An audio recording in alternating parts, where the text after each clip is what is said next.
ချက်ချလိုက်တယ်လောက်ပြလောက်ဒီကမနဲ့ငါလောက်ပြငါဆောက်ပါလေလောက်ပြလောက်ပြလက်မပါနဲ့လေမကောင်းဘူးလက်မပါနဲ့ပစီးရမပါနဲ့ဒီတိုင်းဝယ်လို့ရကောင်းပါရဲ့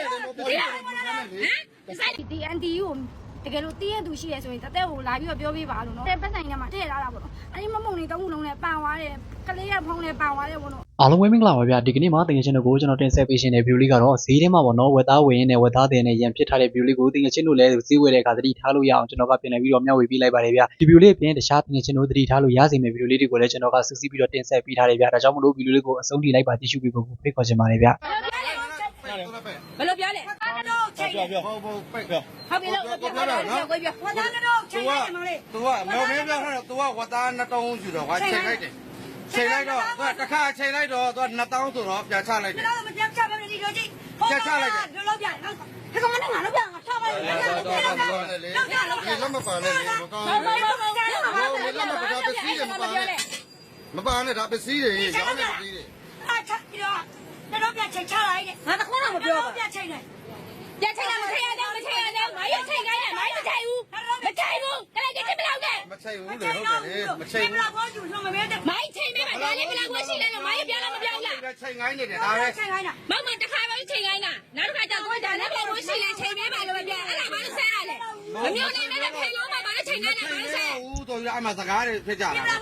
လောက်ကိုယူမလဲတော့မပြောဘူးကွာအဲ့ဒါပဲဘာလို့ဆဲလဲအဲ့လိုဘယ်သူရင်ဆဲရလဲဘယ်သူရင်ပါတဲ့ဆဲရတယ်ချိန်ပြီးတော့ပစ္စည်းမိုင်းအဲ့ဆိုထဲလိုက်တော့လို့ကောင်းကောင်းမိုင်းပြောတာမဟုတ်ဘူးလား你我那边玩的，马友刚刚没别的跑了，你看看别别，马友别别别别，没看到嘞，你看才没，你看才干了好了不？才干了，你看哎，你看这个我，看见没？你看见没？那么三的嘞？哎，你这没啥子，怕了啥的？有嘞，光有老娘了，有老娘都你有啥子的喽？好嘞，没骗你，当然当然也有的。那我不是了，你啥了？我了也干嘛呀？你看，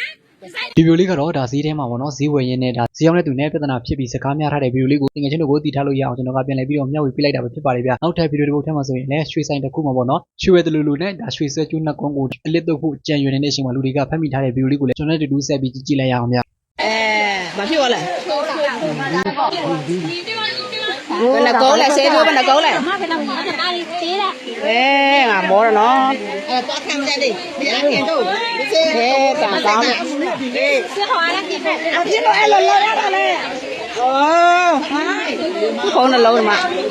ဆေးမတော့ပါဆေးမတော့ပါဆေးမခေါ်မတဲ့ပြီးမှပြဆေးမတော့ဖုန်းဆက်ပေးမယ်နဲ့好色啦，呀，比嘞是嘞，找着抓，哦，啊，没了个，hello，别嘛了，你嘛嘞，我菜嘛嘞，我菜吧，我菜哦，啊，谁个？我菜了几回那汤米那个，变呀，比嘛啦，变呀，比嘛啦，天那看没个，哎嘞，我们西瓜是嘛，是嘛，乱多了，你呀，乱多了。ရွှေကိုးတယ်လေခုနတော့လေသူကရွှေပြခိုင်းပြီးတော့ကမန်းကနလူပြေးသွားတာအဲ့လိုမျိုးအေးလေမဝင်နိုင်ဆိုင်ပါလေကောင်းလို့ကသူကမန်းကနသူပြေးလိုက်တော့မိသွားတယ်အဲ့လိုဖြစ်နေတာကျန်း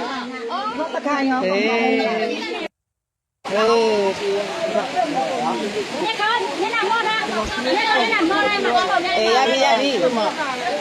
ဖေးပါလေနော်ဖေ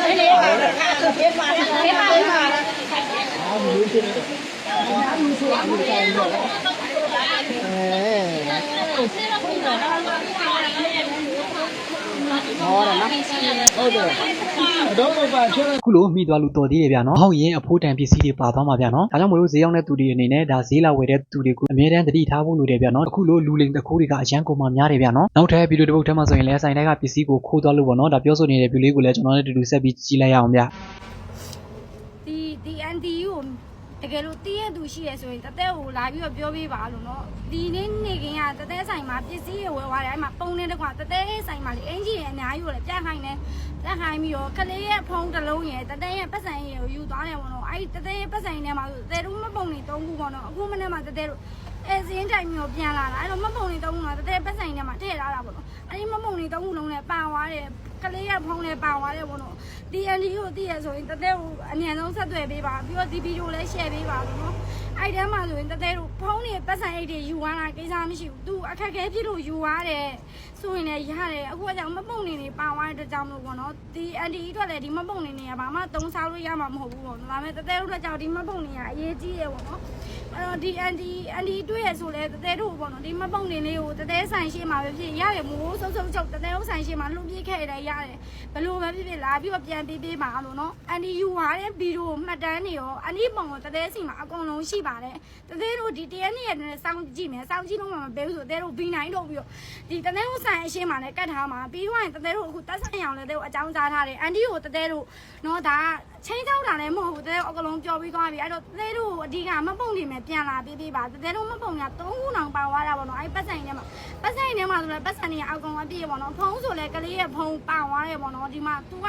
ရှုပ်ရက်ခန့်နေအောင်ပြခိုင်းတာပြခိုင်းပြီးတော့ပါဆယ်တွေရောထုတ်ခိုင်းတယ်ပြီးတော့ဒီပတ်ဆိုင်9000နဲ့ထားခဲ့မယ်ဒီအင်ဂျီတွေကိုလည်းထားခဲ့မယ်သူစေးခံသွားပြစားရှိလို့အတန်းအန်ထောင်သွားတယ်တဲန်ထောင်သွားတော့တကူတော့မားနေပြီးတော့ဖုံးတွေကြီးတဲ့ဒီမှာမပရှိတော့ तू ကလည်းထွက်သွားပြီအမှန်တဲတော့ဒီမှာပတ်ဆိုင်တွေဖုံးတွေရှာတော့ပတ်ဆိုင်တွေလည်းပျောက်တယ်ဖုံးတွေလည်းပျောက်တယ် CD မှတ်တမ်းကြည့်တော့ तू ကပတ်ဆိုင်ကိုအယူဆုံးကောင်းထည့်တယ်ထည့်ပြီးတော့ဖုံးကောင်းထည့်တယ်ထည့်ပြီးတော့ချက်ချင်းစေးခံပြပြရှိရဆိုတော့ထွက်သွားတာပေါ့နော်အဲ့ဒီ CCTV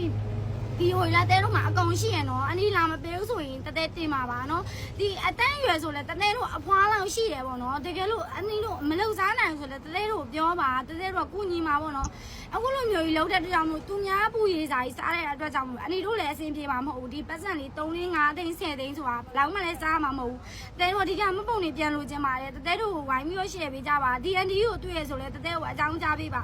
တကယ်ကိုကျေးဇူးတင်ပါပါတကယ်လည်းကျေးဇူးဆက်ပါပါအနီး DND ကိုတွေ့ရဆိုတဲကိုပြောပေးပါရှင်